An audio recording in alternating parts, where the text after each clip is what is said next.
Is now starting. All attendees are in listen-only mode. Hello, everyone, and welcome to the Canadian Electricity Association's Conversation webinar series. The CEA is the voice of the electricity industry in Canada. My name is Farhan Mirza, and I'm pleased to be your host for today's session. The Conversation series features presentations from CEA's corporate partners, and the series will highlight a variety of Canadian and international solutions to current and future challenges faced by the industry. Working with CEA's corporate partners, these webinars have been developed to be of specific interest to those working in the electric utility space from generation through to the customer. For a list of upcoming sessions, please check out our website at www.electricity.ca. Before we get going, I'd like to go over some housekeeping items. Our session today is scheduled to go from 1 to 2 p.m. Eastern Standard Time.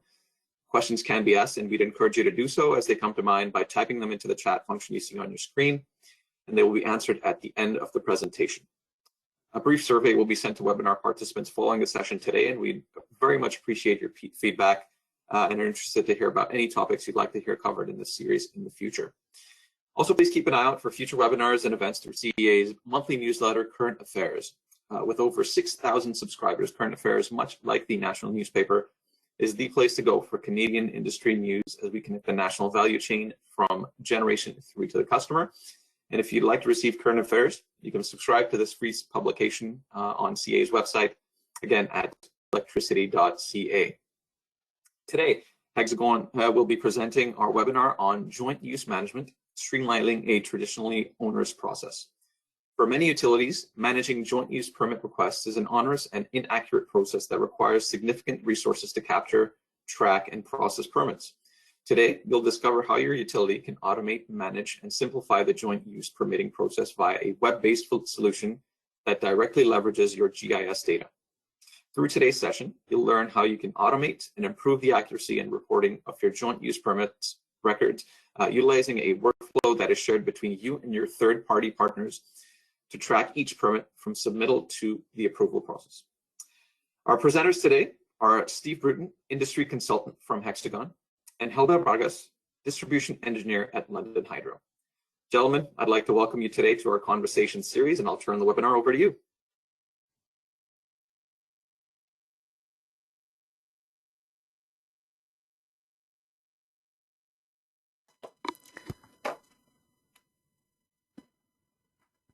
Steve, you're going to want to unmute to join us and maybe join us on webcam as well.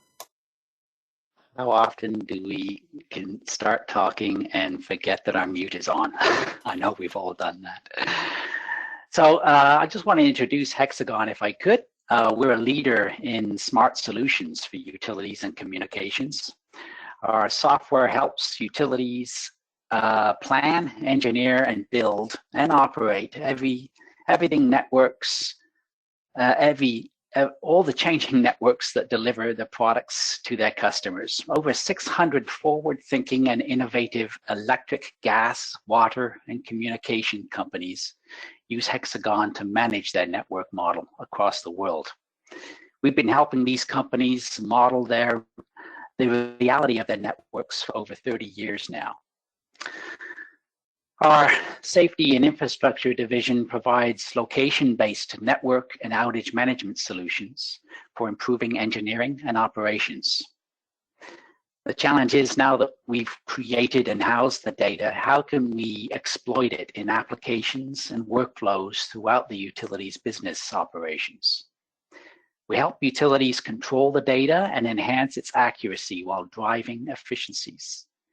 We help unlock the network and structure data through the organization, leveraging open, standards-based technologies to address key challenges, such as joint use permitting. Our dedicated Canadian team supports customers across the country. We specialize in utility workflows, data collection and management, interfacing between systems and solving typical utility-based industry business workflows. Although focused in Canada, we're also looked to throughout the US and internationally as a set of go-to consultants in the organization. I'll now hand it over to to Helber, who will discuss the London Hydro experience with the joint use permitting application. Helber? Well, thank you, Steve. So I'm Helber Vargas. I'm representing today London Hydro as a distribution engineer. London Hydro is the local distribution company that supplies electricity to the City of London. We have about 159,000 customers spread over 420 square kilometers. Among all of our assets, we have about 29 to 30,000 poles. And these are the poles that third-party companies are seeking to get approval on in order to attach their structures and infrastructures to it.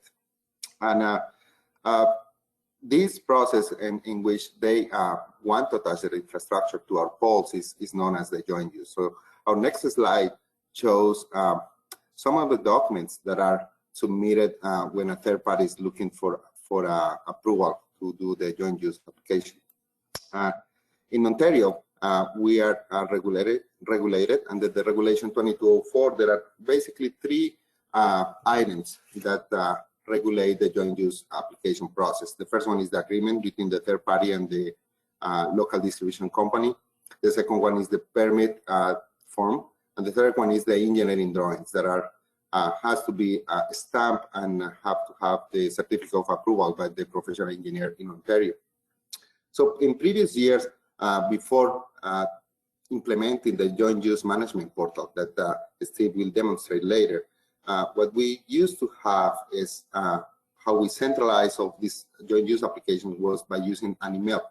So we had a joint use at londonhydro.com, and every joint use party will submit their applications, their drawings, their report. They will send it through email. Then it will get to our coordinator in London Hydro, and this coordinator will assign the different permits for different parties to different technologies or technicians for the review. So, and then at the same time, the coordinator will have to keep track of what applications were submitted, when they were submitted, and who was the reviewer for these applications. Then the reviewer will take the application and start the process back and forth with the third-party company, sending the quotes, the service order, what are the make-readies, all the processes that will the result of this review. And they will keep their own tracking system, their own sheets. So at the end, it was challenging to find out how to centralize all this information on different sheets, all of these different sheets, and how to have transparency across all the permits. So we don't have any conflicting permits from one company trying to attach to the same pole that another company submitted a permit for the day before. So that's why we engaged Hexagon.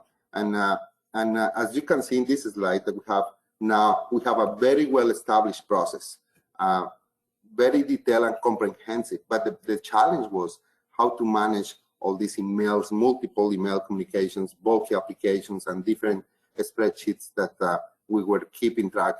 We were helping us to keep track of the applications. So that's why we engaged Hexagon, and we said, okay, we need a solution for this. And the solution was to do an automation. So our next slide shows that we use the same workflow, the same comprehensive set of steps to follow our joint use application, but now it's part of a system, of an automated system. So the main objective was, okay, we need to spend the time where we really need it, which is reviewing the application, review that the clearances are correct, that there are no conflicts, and we will do the make-readies and be able to process the application on time, which was very important. So there were a set of goals and objectives. So the first one was, okay, we need to create a way to keep a consistent workflow.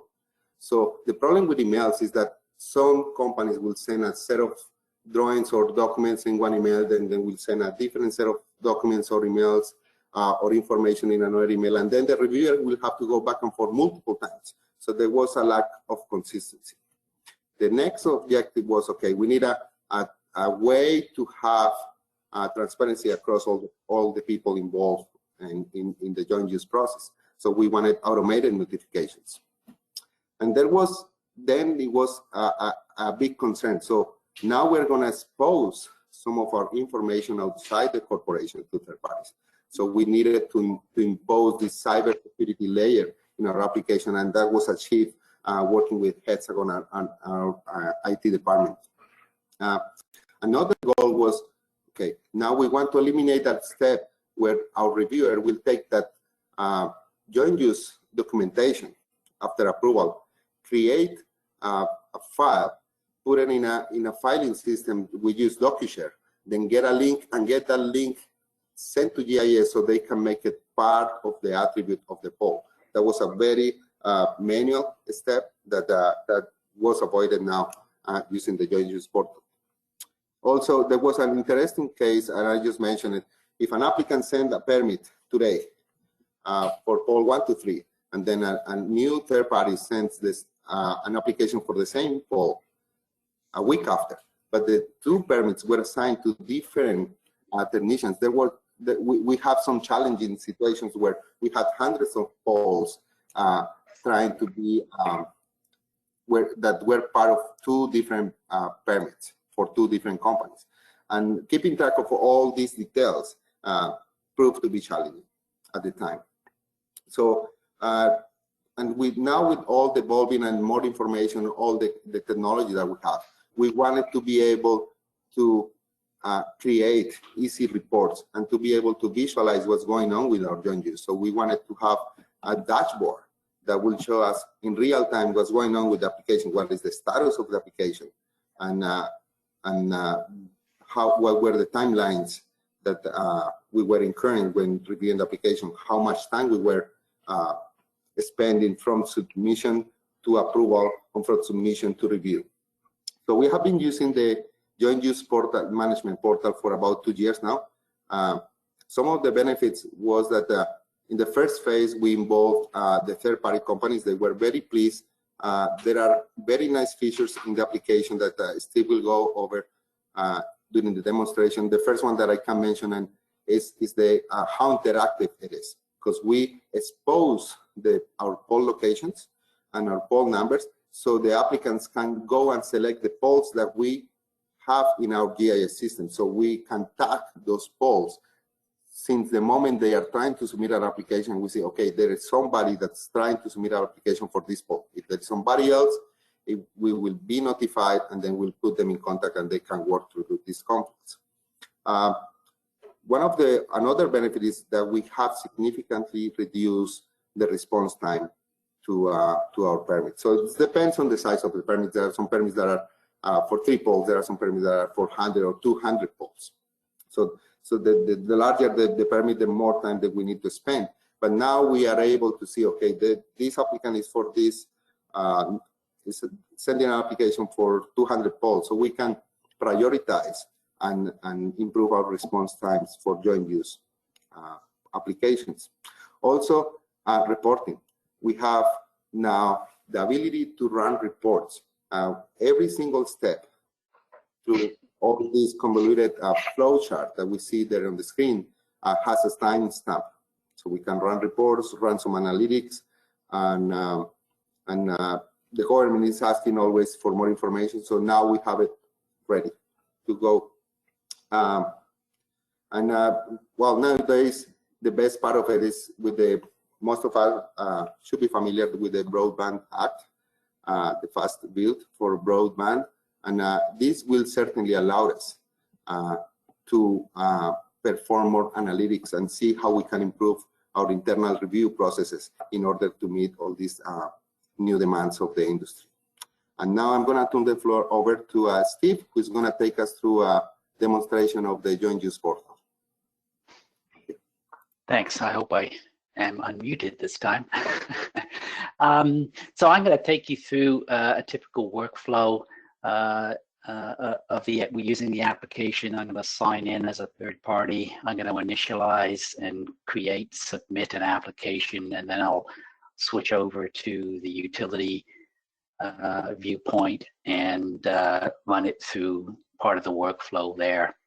So I'll start off being just a web-based application. Everything I'm doing with the portal here is really just done through a web browser. So I'm going to reach out and connect to my joint use portal. And I didn't want to sign in yet. We do need to make sure that, of course, it is authenticated. So because this is exposed to the internet, I'd have to sign in to get authenticated. So this is a demo system, and I'm going to log in as a Bell Canada representative. This is a test system I'm running here at the office. So as you can see, when the user first logs into the system, there's a dashboard that indicates the status of applications in the system. So these are all applications submitted by the customer, Bell Canada in this example, and what the state of those are. So just a little bit of a benchmark just to show us the applications that we've got. In this demonstration, all we're doing is we're presenting joint use-based applications. We have, and actually London has already started putting DIP and bond requests into the system, and I'll talk a little bit more about that a little bit later on. Here's also a look at actions that are pending on the customer side. So there are a number of applications that are still to be submitted. There are a number of applications, 3 here, that I need to act on to send the as-built back to the utility.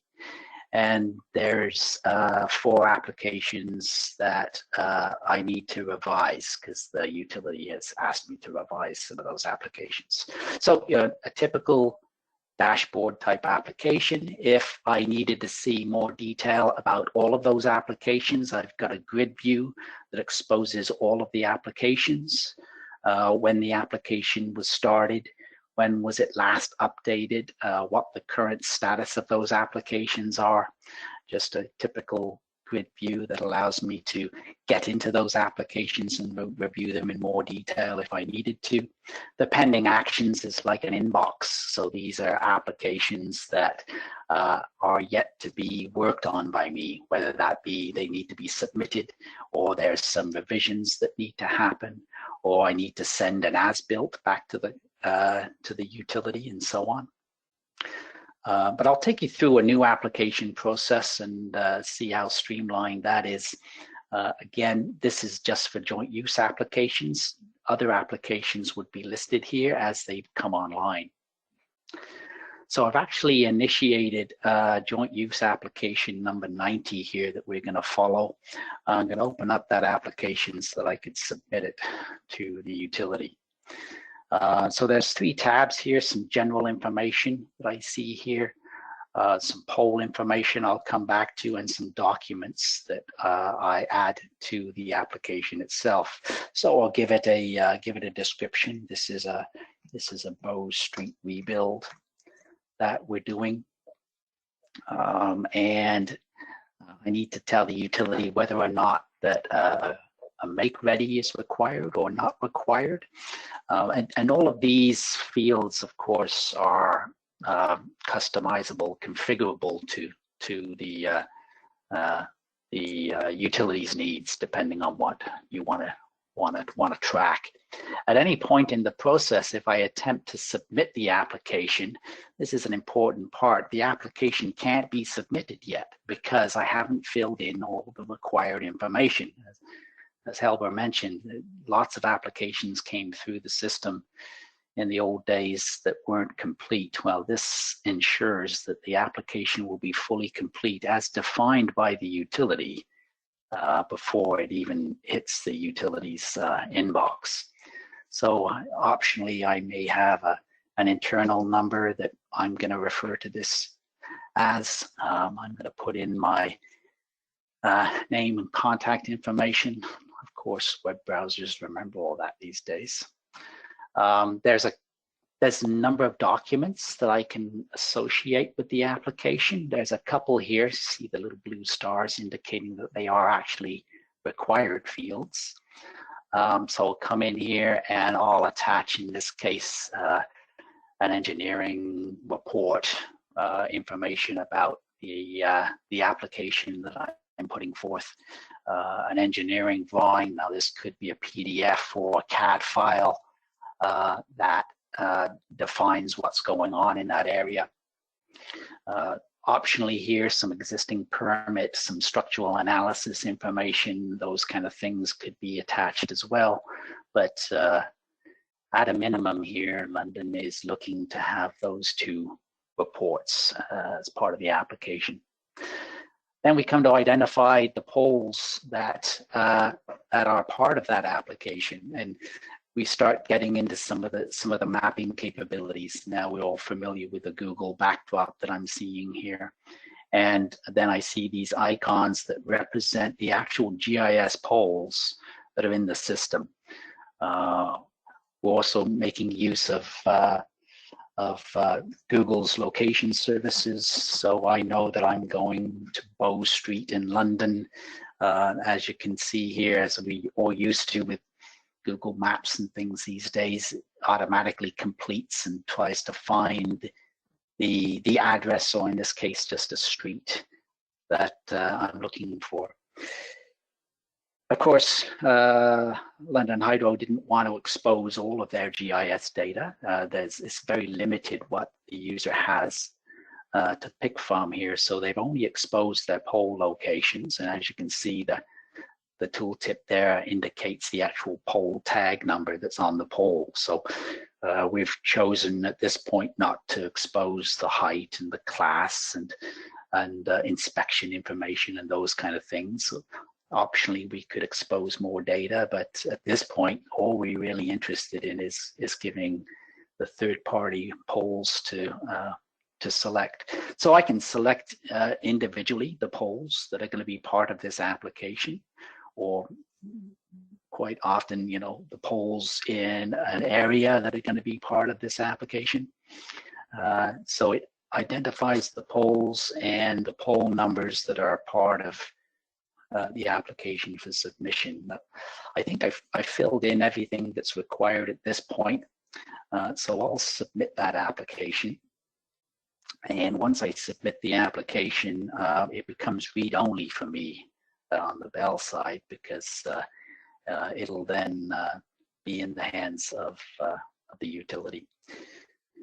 So once I get that application running, and I brought my email up here just on the side, just so that you'll see that I do get some notifications that start to happen. So I'm the joint use coordinator here at London Hydro.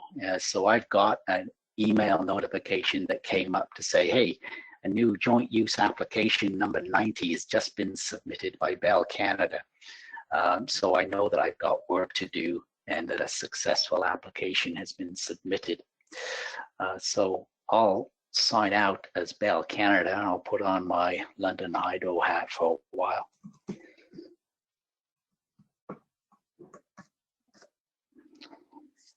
So I'll log in as my London Hydro user.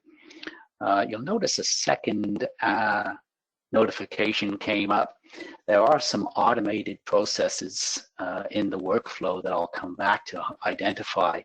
As Albert mentioned, this notification tells the coordinator that this joint use application has overlapping poles with other pending applications. So that indicates that without me doing anything, the system has identified there are additional poles that have already had applications to them. I'll come back to that and show you what I mean by that. So the portal front end looks very similar, but there's some different statistics, of course, whereas the Bell Canada user only saw their applications. From a London Hydro perspective, we're seeing how many applications are submitted by Bell or by Rogers or by Cogeco or by any of the other third parties that are working with there. Obviously, with this demo system, we tend to use Bell quite a bit. But some of the same kind of statistics, but a little bit more global.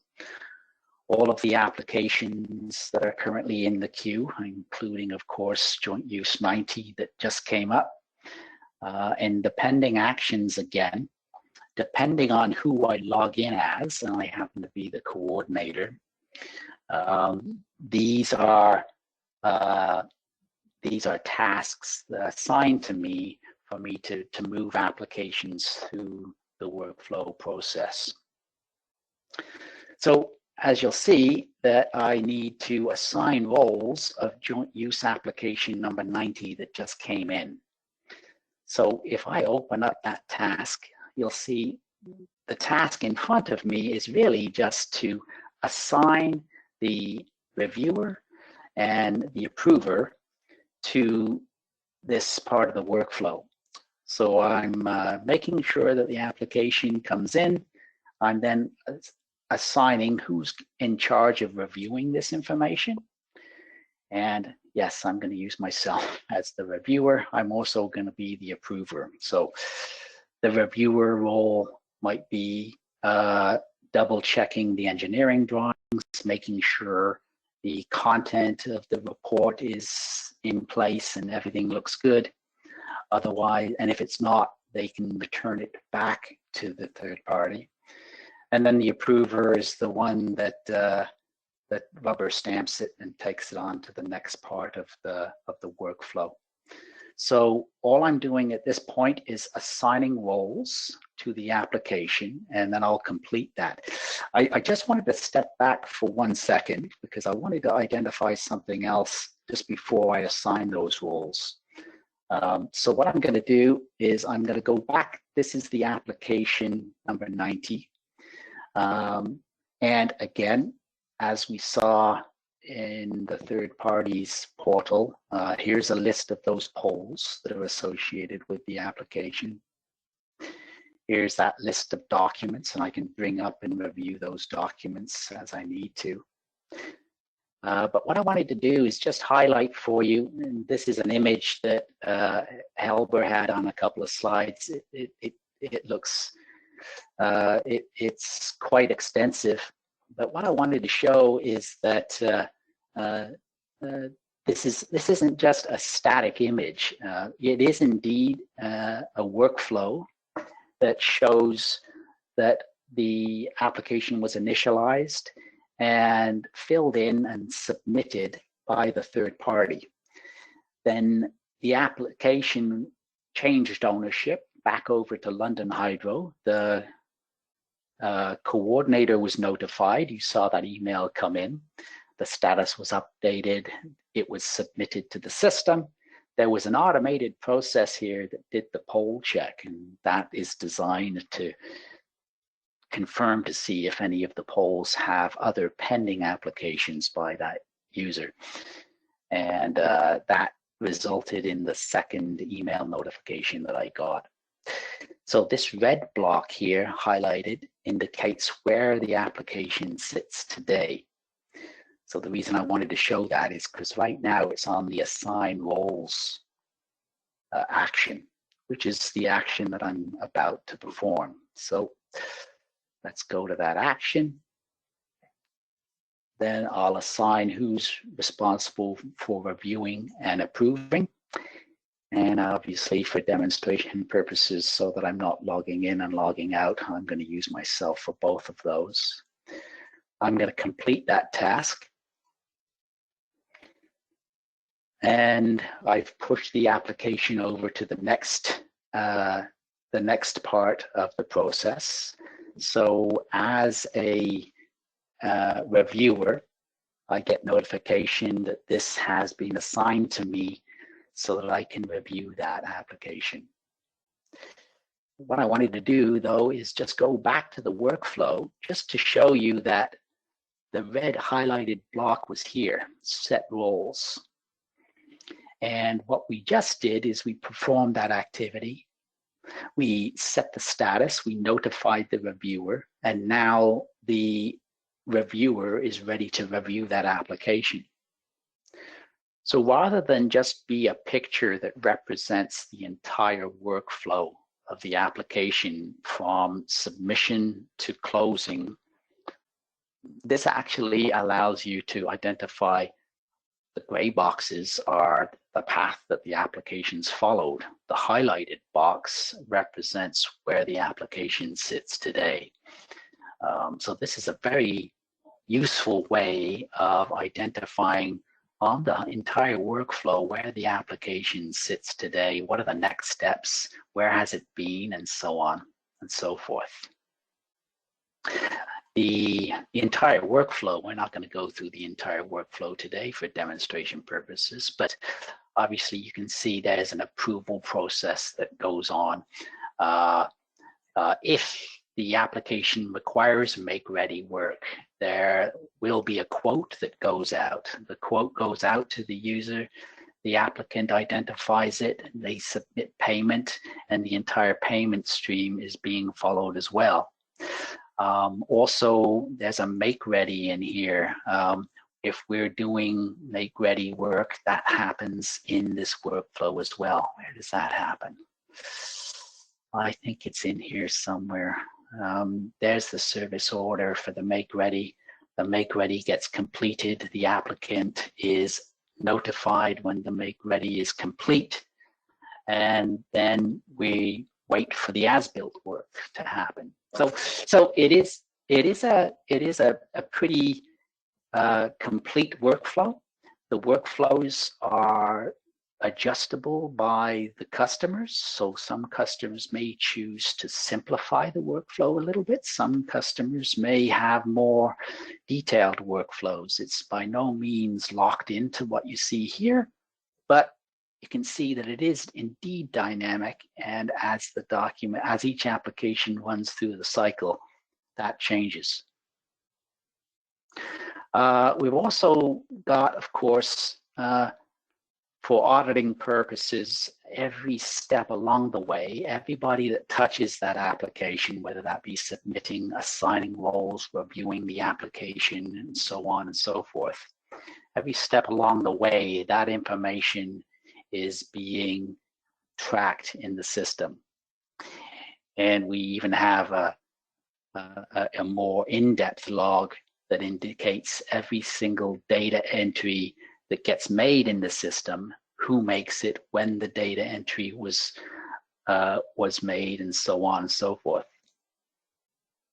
As Helber alluded to, you can imagine that the wealth of information now that is being stored on the application process, and how they can use that from a business intelligence standpoint to determine how long is it taking to get applications through.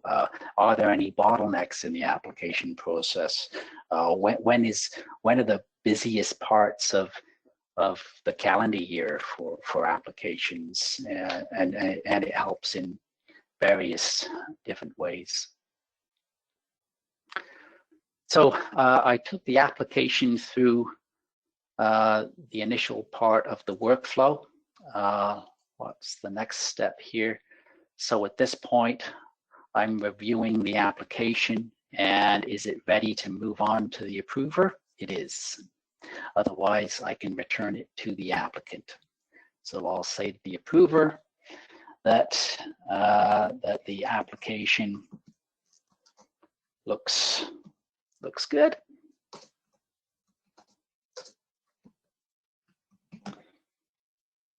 And I could have some additional permit records that I may have to attach at this point. Is the make ready required, or is it not required? Of course, that might change depending on what I'm doing. So if it is required, is the payment required? So those trigger the various pieces of the workflow to identify when more work has to happen, and those kind of things.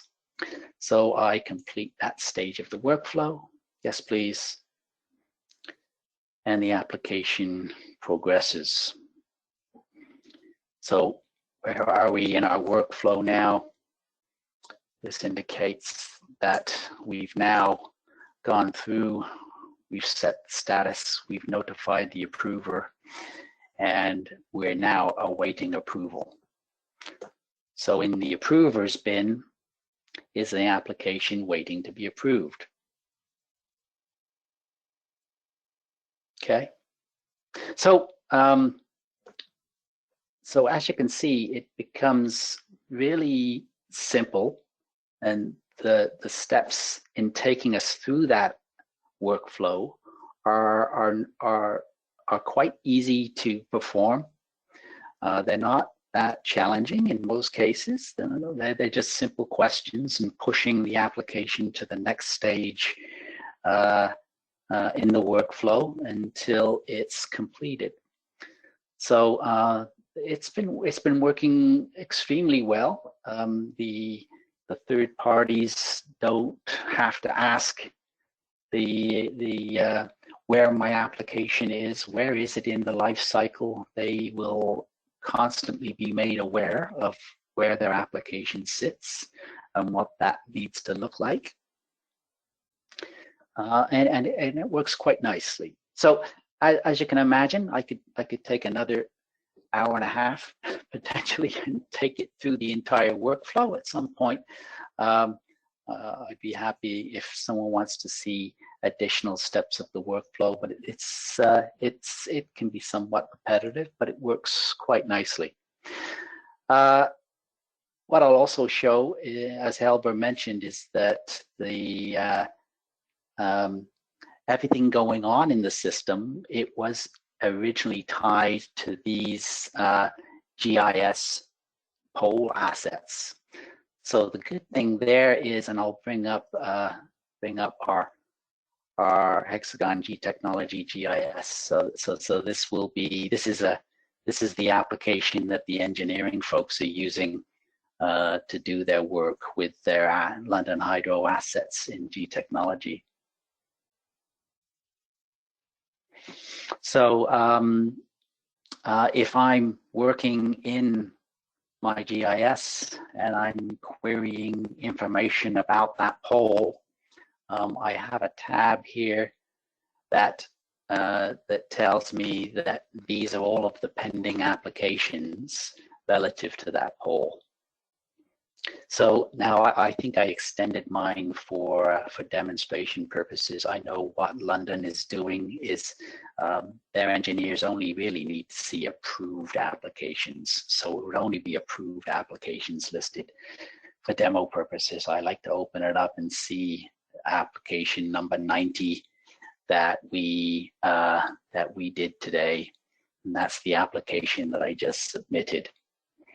So all of the information is exposed throughout the organizations. There's some additional work that London Hydro did recently to expose the finished application in PDF form.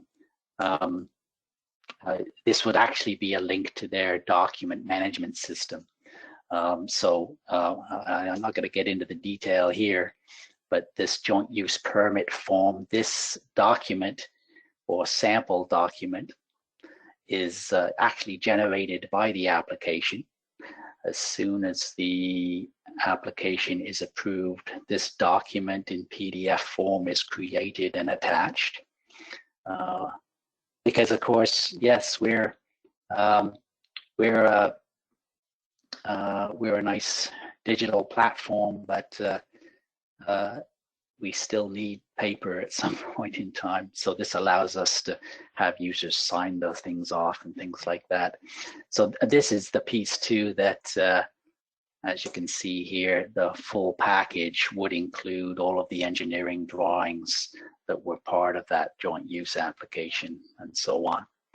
So that would be exposed to anybody within the organization that have the engineering application or the web viewing application and those kind of things.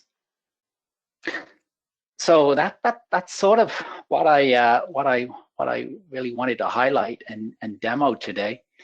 There were some next steps that we started to go through with London Hydro that I wanted to highlight.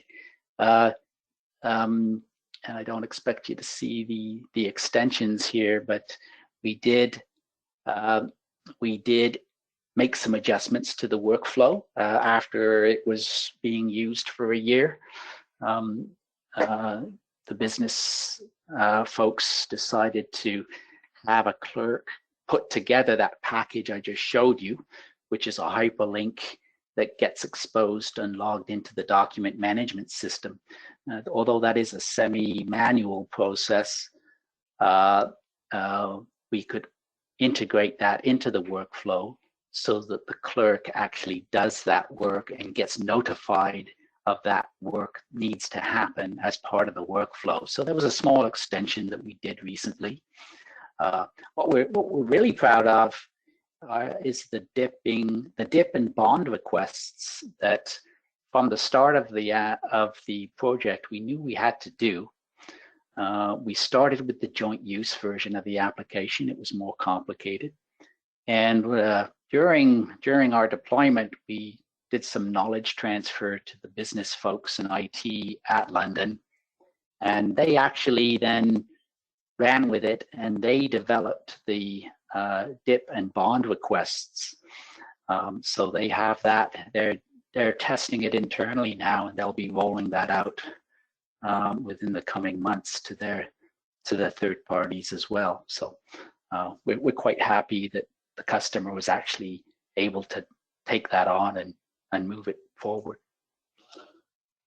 So just as a quick summary, initially certainly the application had to be secure, confidential, and automated, as Helber mentioned.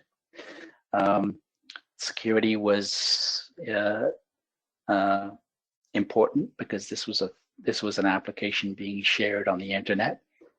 Confidentiality, we needed to make sure that if I'm Joe third party, I'm going into the portal, it was important that I couldn't see anybody else's applications or what other third parties were doing. That had to be maintained. And as you can see, it's nicely automated so that the process follows a standard set of rules.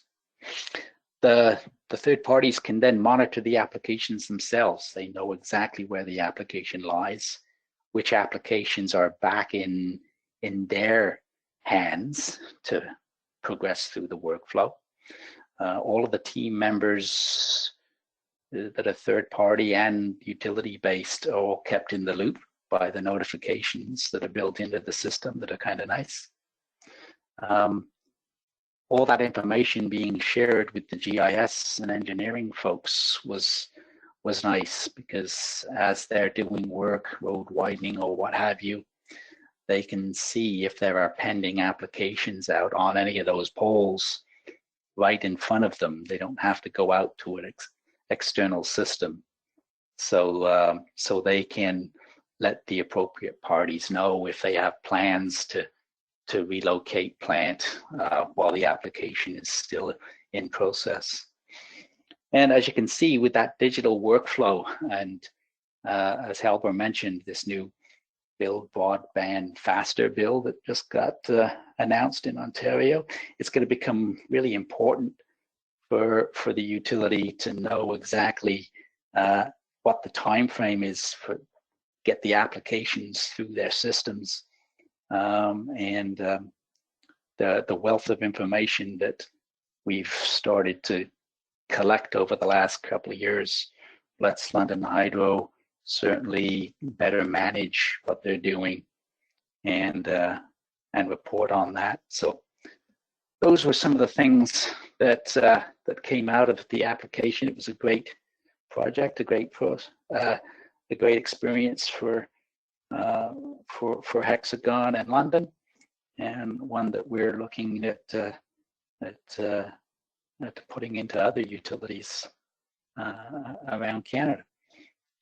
So if you have further questions, both Roger, our account executive here with Hexagon, or Helber, or anybody at the London Hydro organization would certainly be happy to help out. But we do have a Q&A planned. It's just about 1:45, so feel free to to ask questions as you need. Excellent. Thank you very much for that great presentation, guys, and then for that demonstration. I thought it was very, very insightful. We've actually got some great questions flowing in already, so in the interest of time, I'll jump right to them. So to start off, and feel free to come on camera, folks, if you guys would like, so we can so you can answer those questions for our audience. So the first question we got coming in: if there is something wrong with the paperwork submitted by the third party to the customer, how does communication take place within the portal? And then there's a part B to that question. Are there locations in the portal for specific instructions on what the LDC requires in an application or other paperwork so that things are clear? Can take that one, Steve. Yes.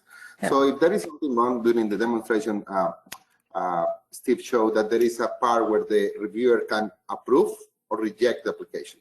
At every interaction between the reviewer and the third party, or between the approver and the reviewer, has a space for comments. So what we have seen during this almost 2 years that we implemented, the reviewer will say rejected, will reject it and make a notes, comments on why the application was rejected for, and the third party will be notified, and then they will be able to resubmit the documents, make the changes that they need to do, and then it will go directly to the reviewer. It won't go through the whole process again.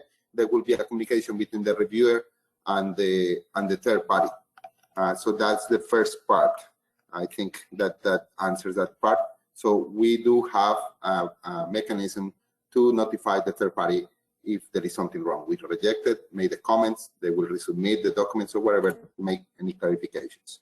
So the second part, we thought about it, but we thought it was more of a, we deal with seven parties, most of them communication companies. So we thought that it was more of an education issue than just showing the documentation there. So we had at the beginning of the implementation, we have multiple meetings with third parties.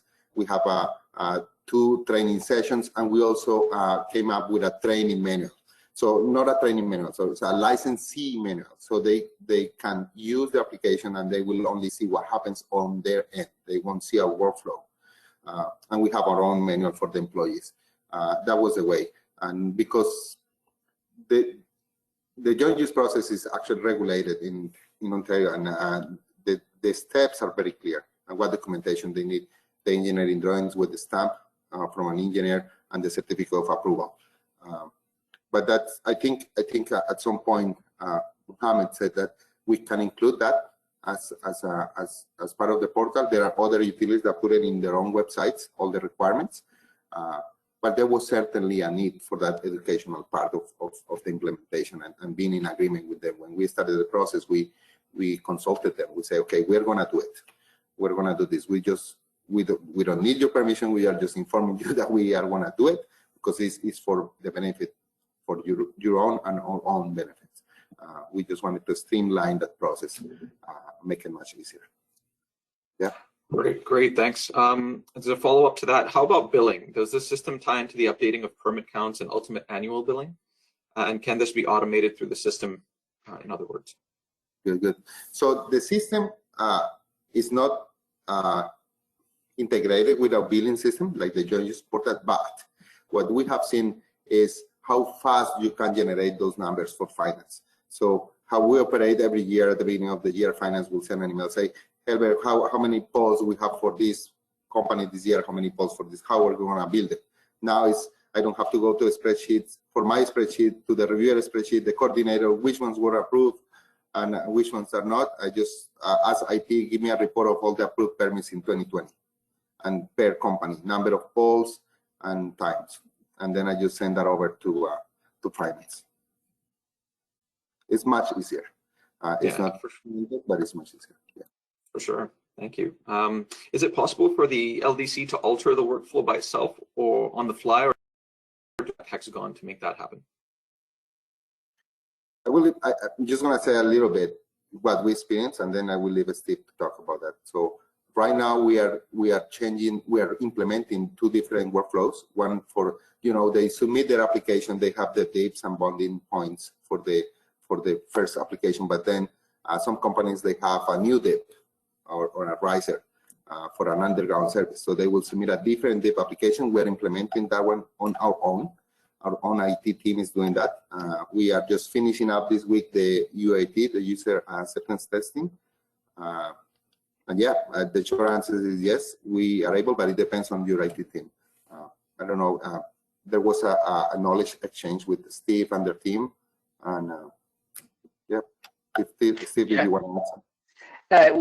We're using, I'd love to show you, I don't have an opportunity to show you today, but we're using some pretty standard business process modeling software to allow you to do the modeling. So you saw that workflow image that I took the application through, that there is an administrative tool that the IT folks at London use that see that same image, but instead of, it's not just a static image. They can actually move those processes around, add new processes to that workflow, and adjust what's going on inside those processes. So yeah, we certainly like to end up with our utilities having the ability to do that kind of modeling and that kind of adjustment themselves. So the idea is that the entire solution is configurable from the end user perspective.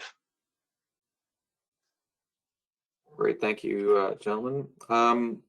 Next question, how do you handle conflicts of attributes on the same pole in the GIS if these are being designed in two different work orders? So this might be a good GIS question for me. Certainly the poles, and when it relates to the applications are associated with the pole assets themselves. And as you saw on the pole assets, there were any number of applications hanging off that pole. One thing, just to be perfectly clear, one thing we're not doing at this point in time is that, for obvious reasons, the application process is not actually adjusting or editing any of the data associated with that pole. So we don't run into, from an applications perspective, we don't run into any contingency information with poles as they may appear in different work orders. Our GIS, of course, has a job system that allows multiple users to propose changes to poles and handles conflicts and those kind of things. But none of that happens typically with the joint use application process with the way that it's designed today. I think it helps. Yeah, I just will add that in the case that we have two applicants for the same pole line, it is our task of the pole owners to put them in contact. So the application, what it does is one party doesn't have visibility to what the other party is doing. That's for competitive reasons. So we manage that. If there is, if Fran is submitting an application and Steve submits one tomorrow, then our reviewers will say, okay, guys, two parties, you two are submitting a permit application for the same poles. You work it out and send us a design. That is good for that. So first come, first serves. But if there is somebody and the permit has not been approved, they will have to work on the design together. Okay, great. So lots of good questions coming in. Next question, is there a way for third-party companies to see their existing or ongoing applications for joint use application on the map while they're generating new ones? Like simply changing the color of poles seen by the company while they're selecting where they need new joint use? I think that's come up as a possibility. We're not doing it today. It absolutely is a possibility. So I think it's an item that we've discussed between Hexagon and London Hydro, and if London Hydro want to do that, that possibility is there. We're not doing it today, but yeah, I think it would be a natural progression. Great. You mentioned London Hydro. There's a question if any other utilities are using Hexagon in Ontario, or is it just London Hydro right now? Well, yeah, of course, Hexagon is used across the country, and our GIS and web-based applications are being used around the world even. The joint use portal specifically is designed on a piece of software called G-Connect, and that G-Connect framework that lets us deploy these web applications, whether it be a portal-based application like you saw today, or even just a web browser to view your data internally. That G-Connect software is being used around the world also. The joint use side of things is just been deployed here at London Hydro, and we're currently looking at deploying it at a couple of other local Ontario customers, and we'll be rolling it out with other customers around North America to start. At that point, I think that gives you a bit of a broad understanding of where we are and where we're going. For sure. You mentioned GIS, Steve. Is it able to adjust data within the GIS? It could, if we wanted it to. We could actually do adjustments of data in GIS. We've got other portal types of applications that will be doing that depending on customers' needs. I was discussing with London Hydro this last week about their vegetation management solution that when we're looking at deploying some of that so that they'll actually be able to modify and capture these span elements in the application. I digress, but so yeah, as you can see, the application process is being tied to the GIS data using the unique keys that are associated with it. This application per se is not right now changing the GIS data itself, just associating the applications with the GIS data. Future applications could certainly make changes to the GIS if you wanted it to. Great, thanks. We're running short time, so maybe just a couple more questions before we wrap up. Just want to confirm that there's the ability to track multiple attachment types, such as wireline equipment box, wireless devices, dips, laterals, etc. And can this system be used for different asset types, so distribution, transmission, microwave, etc.? Well, some of those listed there, bonds and dips, have already been deployed by London Hydro. It would be the idea would be that the utility could probably take it on themselves and put some of those other pieces in place. Absolutely, right now we're just deploying pole assets for what we want to do.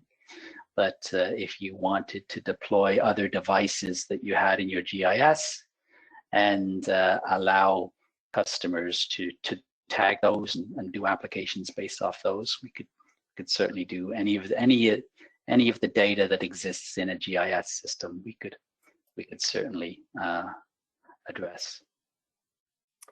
All right, perfect. I think we can do one more question. Is London Hydro recovering their Hexagon costs from third parties, or is it an expense? Albert, you want to try that one?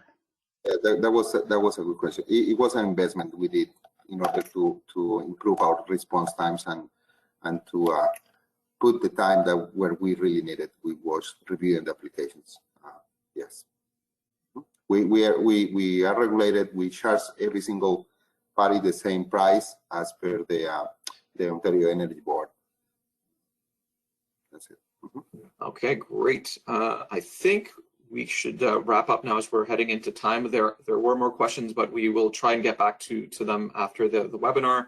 But thank you for that great engagement to the audience, and thank you, gentlemen, for taking the time to answer those questions. So we'll wrap up today, but before we let everybody go, we'll just remind folks of our upcoming sessions. On May 20th, Forest Technology Systems will present our webinar on wildfire mitigation technology enhancements, supporting safety and resiliency of grid operations. So that should be a good one. On June 3rd, Kyan will present our next webinar on utility customer information system cloud decision, on-premise versus cloud. But all of CEA's future events and webinars can be found in our monthly newsletter on current affairs, or you can go to the news and events section on our website at electricity.ca. In closing, I'd once again like to thank Hexagon and Steve and Helgar for their great presentation, as well as our audience for joining us today. And that will conclude today's session. We'll look forward to talking with you next time. Everybody stay safe, and bye for now.